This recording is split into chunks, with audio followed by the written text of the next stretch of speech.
Salut à tous les amis, c'est Zelod et aujourd'hui je vous retrouve pour la présentation du Canon 70D ainsi que de l'objectif 18-135 mm.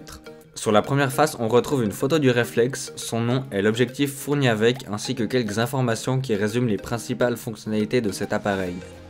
Sur la face arrière, on retrouve des informations relatives aux configurations requises pour utiliser les logiciels du DVD présents dans la boîte. Passons maintenant à l'ouverture de cette boîte. À l'intérieur de celle-ci, l'on retrouve un DVD de cours, un mode d'emploi, un câble d'alimentation du chargeur, le chargeur, un câble de connexion USB vers mini USB, une batterie, une sangle, l'objectif et pour finir le boîtier. Le câble de connexion USB vers mini USB vous permettra de connecter votre réflexe à votre ordinateur. La sangle, elle, viendra se fixer sur le boîtier, vous évitant ainsi de le faire malencontreusement tomber et peut vous aider à le porter pendant de longues balades.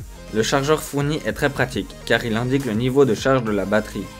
D'ailleurs, en parlant de batterie, cette dernière a une capacité de 1800 mAh et permet de faire environ 800 photos selon mes tests en enregistrant en RAW et en JPEG. Pour finir, l'objectif est un 18-135 mm IS STM. Cet objectif a un diamètre de 67 mm et son ouverture minimale varie de f3.5 à f5.6. Il dispose d'une grande bague permettant de choisir la focale, c'est-à-dire de zoomer et de dézoomer, et d'une plus petite bague très fluide permettant de faire le focus manuellement. À une des extrémités se trouvent 3 boutons. Le premier permet de verrouiller votre objectif pour qu'il ne puisse pas s'étendre pendant le transport. Le deuxième permet d'activer ou non la stabilisation.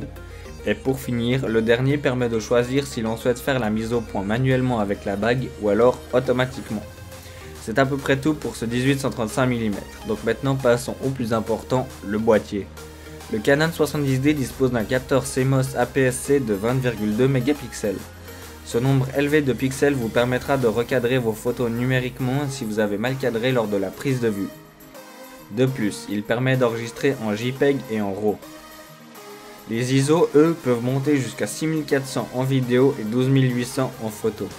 Le capteur gère plutôt bien le bruit, surtout le bruit chromatique. On peut monter sans trop de problème jusqu'à 1600 ISO.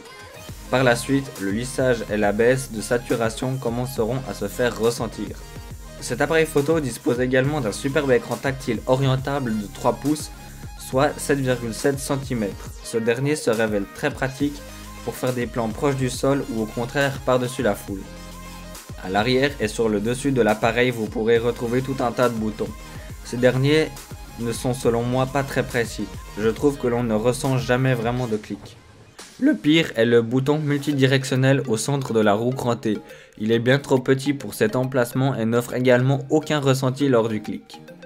Maintenant parlons de la vitesse d'obturation. Elle varie de 30 secondes à 1,8 millième de seconde. Vous avez donc tout ce qu'il faut pour figer l'action ou au contraire montrer le temps qui passe.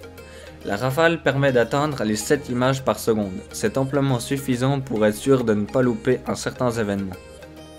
En vidéo, le 70D ne déçoit pour ainsi dire pas. Il dispose de micros stéréo offrant une très bonne restitution sonore et la vidéo dispose d'une compression avec un débit qui peut grimper jusqu'à 85 mégabits seconde. C'est plutôt énorme et cela permet de conserver un maximum de détails. D'ailleurs, en voyant le flux que le 70D peut sortir, on peut bien se demander pourquoi il n'est pas capable de faire mieux que du Full HD à 25 images par seconde. C'est selon moi son principal défaut en vidéo. En matière de stockage, cet appareil stocke le contenu sur des cartes SD, SDHC et SDXC. Il n'a malheureusement qu'un slot, ce qui ne permet pas d'avoir de backup en cas de panne. Le Wi-Fi est également de la partie. Il permet de contrôler le 70D à distance depuis son smartphone ou sa tablette et de visionner et partager les photos. Cependant, il n'y a pas de bouton d'activation présent sur le boîtier, ce qui le rend peu pratique puisqu'il faut aller dans les réglages pour le réactiver. La caractéristique qui fait que cet appareil se démarque des autres est son autofocus. Il fonctionne grâce à la technologie Dual Pixel et est très performant. De plus, cet autofocus couplé à l'écran tactile permettra de faire la mise au point du bout des doigts et ce sur 80% de l'image. En mode vidéo, cet autofocus se révélera très pratique car il est continu et plutôt rapide comme vous pouvez le voir en ce moment. Pour finir, en termes de qualité de construction, le 70D est tout simplement excellent. Il offre une bonne prise en main et est composé de matériaux de qualité.